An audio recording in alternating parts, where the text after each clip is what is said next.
Magnetic people don't hustle for attention. They don't try harder. They don't people please. What they do is actually so much simpler. A few very small things, almost invisible to others, that completely shift the energy in the room. And these 5 habits, they changed how people responded to me instantly. Now, to be clear, I did not come out of the womb magnetic, quite the opposite. I was painfully shy growing up. I never raised my hand in class. I rarely spoke in groups. My mom even had to conspire with my teacher to get me to come out of my shell. And my friends, the people I trusted, would say things like, "Kim, you're so quiet." The truth is, I was terrified of being judged and scrutinized. Fast forward to today, totally different story. I actually love walking into a room full of strangers. I love striking up conversations, speaking in front of people.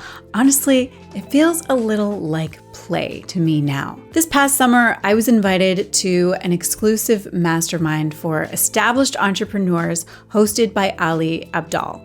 I didn't know a soul, and I had the best time. I just let myself enjoy meeting new people, and it led to all kinds of connections.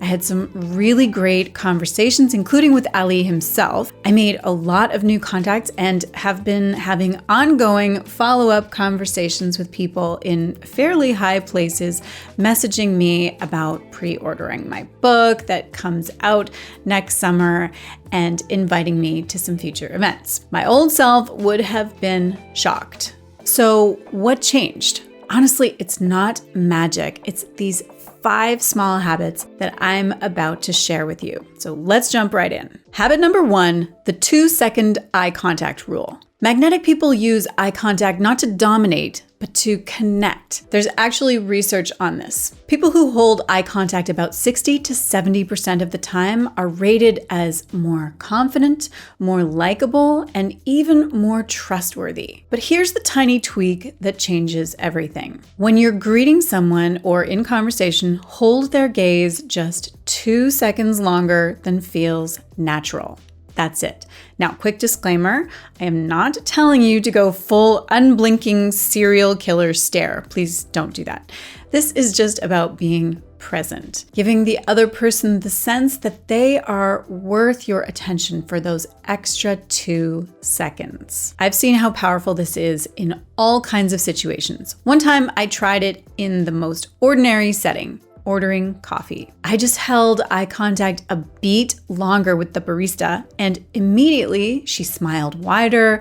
Her whole energy shifted. It was tiny, but it made me realize how much it changes the vibe. And when I was practicing medicine, I noticed the same thing with patients. If I sat down, looked them in the eye for just a moment longer, their shoulders would drop, they'd relax, they'd feel like they mattered. And it only took 2 extra seconds. It's such a tiny thing, but it sends the signal, I see you, I'm here with you. And people respond to that. But eye contact isn't the only thing that people are reading. Before you even open your mouth, you're already sending another set of signals that can make or break your first impression. And most of us, we get this one wrong without even realizing it. I used to, big time.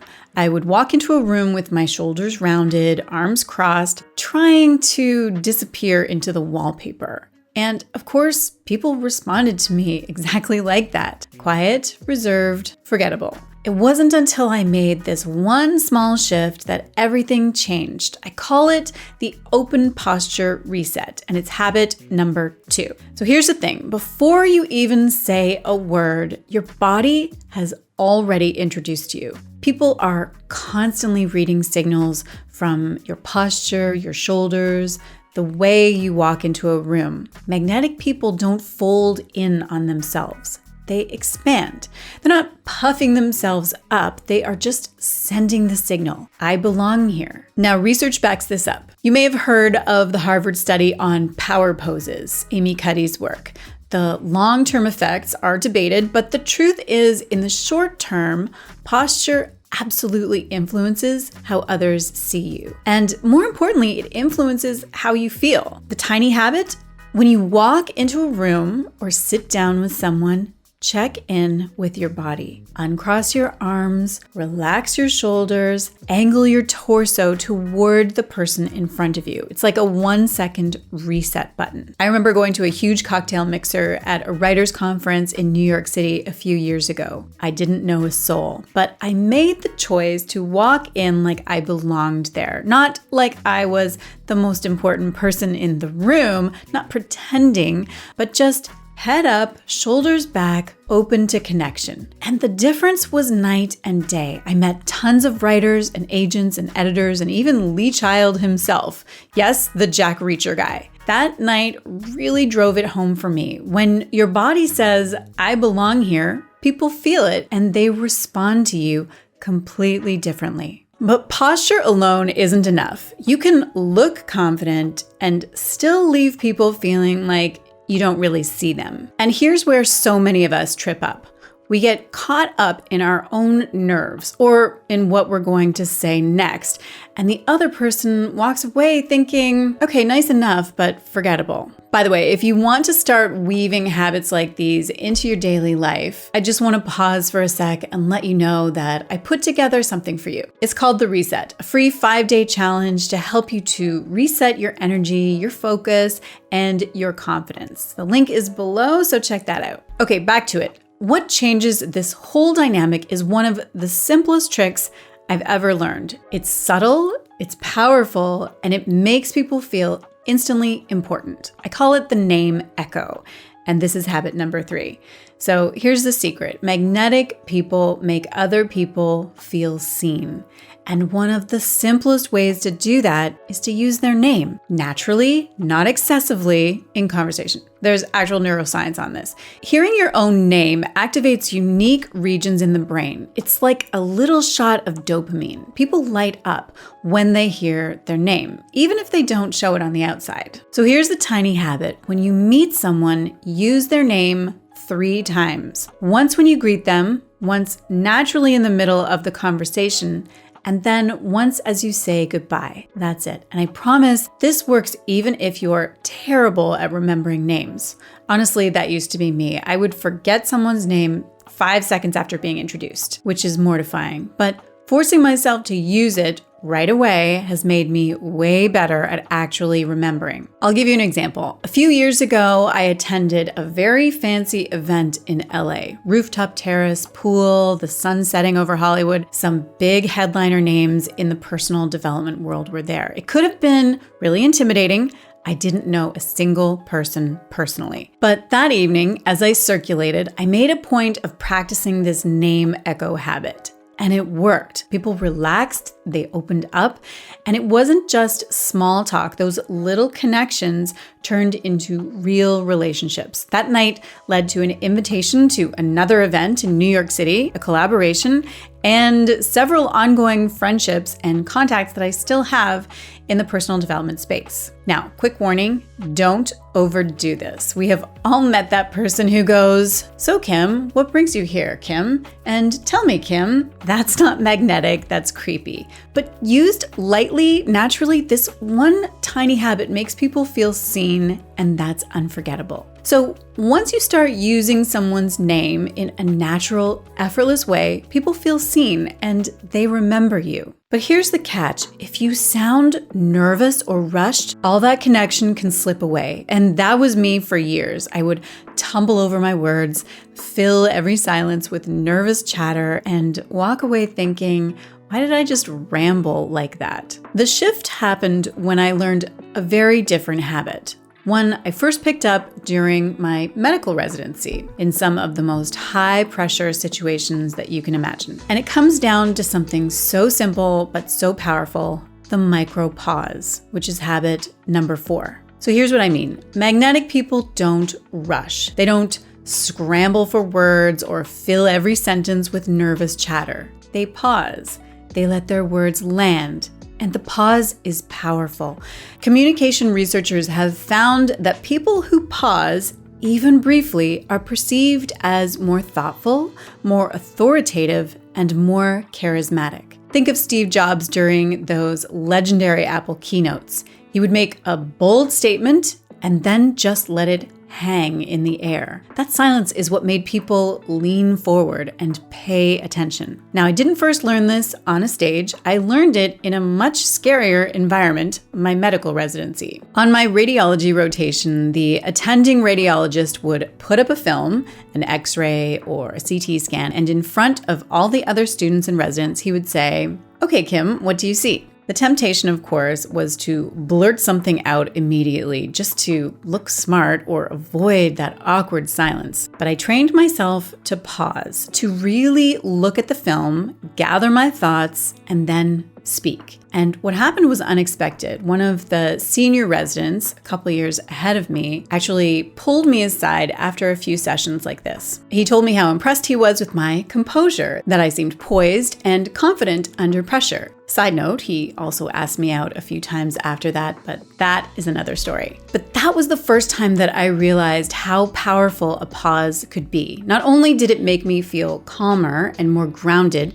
it completely changed how other people perceived me. So here's your tiny habit. Before you answer a question or after you make a point, take a breath. Just one beat. Smile if you like. Let your words have room to land. Because confidence isn't about speaking faster or saying more. It's about showing that you're not in a rush to prove yourself. So once you learn to pause, to let your words breathe, people see you as calm, confident, and grounded. But here's the thing, being magnetic isn't just about how you show up. It's also about how you make other people feel. And if there's one mistake that I see over and over, it's this. People try to be interesting instead of being interested. They think they need the perfect story or the clever line, when actually the fastest way to be magnetic is to flip the focus. That's where this last habit comes in. It's my secret weapon for turning small talk into real connection. And I call it the curiosity spark. And this is the fifth habit that I want to share with you. Now, if there's one thing that instantly makes you magnetic, it's this: showing genuine curiosity about other people. Because here's the truth. Most of us are walking around wanting to be seen, wanting someone to care enough to ask a real question. And the research is clear on this. Harvard Business Review published a study showing that people who ask follow-up questions, not just one, but thoughtful follow-ups, are rated as more likable and more competent. In other words, curiosity makes you charismatic. So here's the tiny habit. When someone tells you something, ask one simple follow-up question that goes just a little deeper. Instead of "how's work?" and then moving on, ask "what's been the most exciting part of your work lately?" Instead of "where are you from?" try "what do you love most about living there?" And honestly, this is something that I use all the time. It's like a secret weapon when you're not sure how to carry a conversation. I've used it at parties, business functions, conferences, dinners, countless places, and it never fails. It takes the pressure off you to be dazzling because you're giving the other person the gift of being heard. And here's the beautiful part. When you show curiosity about others, they almost always turn it back on you. They want to know about you, your work, your story. That's how relationships and opportunities get started. Bottom line, being magnetic isn't about impressing people with how interesting you are. It's about showing them how interesting they are. So let's do a quick recap. Here are the 5 tiny habits that make you instantly magnetic. 1, hold eye contact just 2 seconds longer. 2, reset your posture so your body says, "I belong here." 3, use the name echo in a natural way, not a creepy way. 4, master the micro pause. And 5, spark conversations with curiosity. Now, remember where I started, the kid who never raised her hand in class, the one that everyone called so quiet. If I can go from that to walking into rooms full of strangers and genuinely enjoying myself, anyone can. You don't need to change who you are. These little habits shift how people experience you and how you experience yourself. And if you want to keep building habits like this into your daily life, I would love for you to join me in the reset. As I mentioned, it's a free 5-day challenge to help you to reset your energy and your focus and your confidence.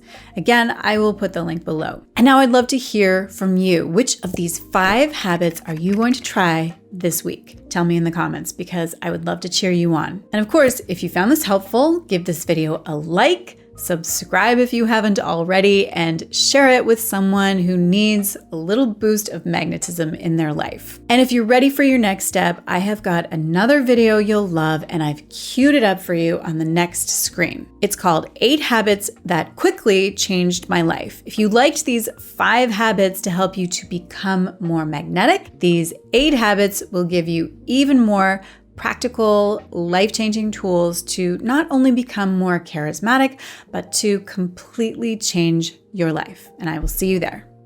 So once your body is saying, I belong here, did I say that already? Am I repeating myself? I am repeating myself.